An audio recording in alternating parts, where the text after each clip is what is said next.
Hey everyone, today we're diving into some major news about the U.S. Treasury Department being hacked by a China-backed actor. If your first thought is something like, what does this mean for us? Is our money safe? Could this affect our daily lives? Then you're not alone. These are big, important questions, and we're going to break everything down for you step by step, so stick with me. Let's start with what happened. Earlier this month, the Treasury Department discovered that hackers had managed to breach their systems using a stolen security key. This key allowed them to access specific workstations and unclassified documents. Now, let's pause here. This wasn't just some random group of hackers. The breach has been linked to a state-sponsored group from China. That connection makes this incident more than just a cyber attack. It's a significant national security concern and a major cybersecurity event. So, why would anyone target the Treasury? Think about what the Treasury does. It handles sensitive information related to global financial systems, sanctions, and data about the economies of other countries. To put it plainly, it's a goldmine of information for anyone looking to gain an edge in espionage or disrupt critical systems. Now, before we go any further, let's address the elephant in the room. Does this mean your bank account or savings are at risk? The short answer is no, at least not directly. The hack targeted unclassified government systems, not the databases where your personal financial information is stored. That said, incidents like this still have ripple effects that we need to consider. Even if your personal data is untouched, the broader implications of a breach at such a high level are significant. It's about more than just the immediate impact. It's about the vulnerabilities this kind of incident exposes and the confidence it can shake. You might be wondering, if no classified data or personal financial accounts were compromised, why should we care? The answer lies in the broader context. Hacks like this expose weaknesses in critical systems that underpin our economy and governance. They're not just about stealing information, they're also about sending a message. When foreign actors target institutions like the Treasury, it's a deliberate move that can undermine trust in the stability of these systems. And let's be honest, we all rely on the smooth functioning of these systems more than we probably realize. Let's talk about trust for a moment.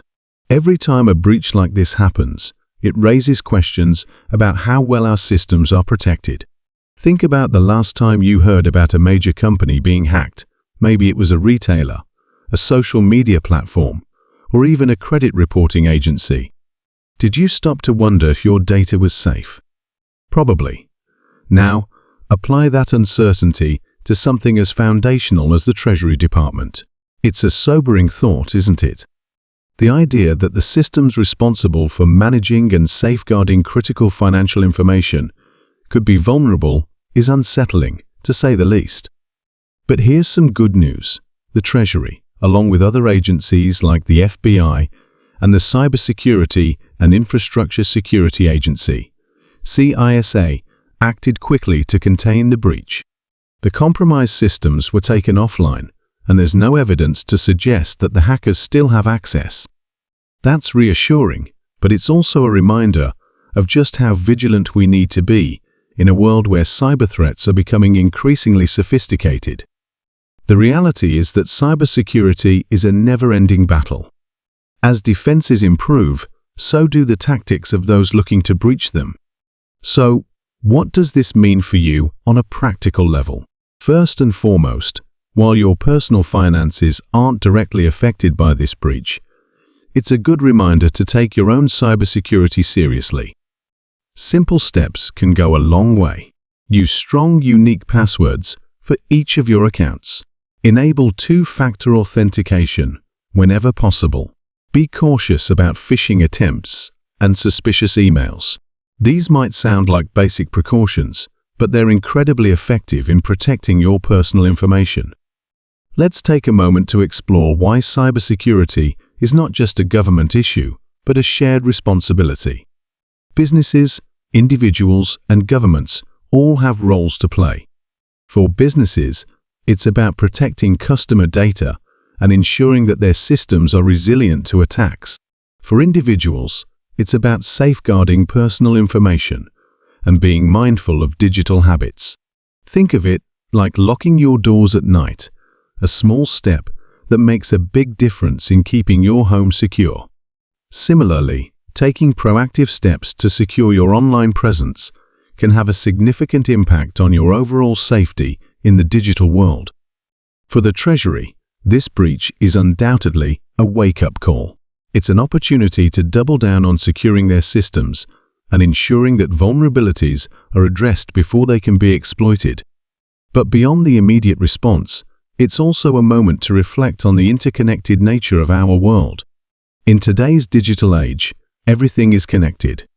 These connections create incredible opportunities, but they also introduce new risks. A breach in one system can have cascading effects that reach far beyond the initial target. It's also worth noting that trust is a form of currency in today's world. Just like money, trust is something that can be earned, lost, and rebuilt. Incidents like this are a stark reminder of how valuable trust is and how important it is to protect the systems that uphold it. When trust is shaken, whether in a government institution, a business, or a personal relationship, the effects can be far-reaching and long-lasting. Before we wrap up, I want to leave you with a final thought. Cybersecurity incidents like these might feel distant or abstract, but they're a reflection of the world we live in. Information is power, and protecting it has never been more important. As individuals, we might not be able to prevent state-sponsored attacks on government institutions, but we can take steps to protect ourselves and contribute to a culture of cybersecurity awareness. Take a moment today to think about your own habits. Are you using strong passwords? Have you enabled two-factor authentication?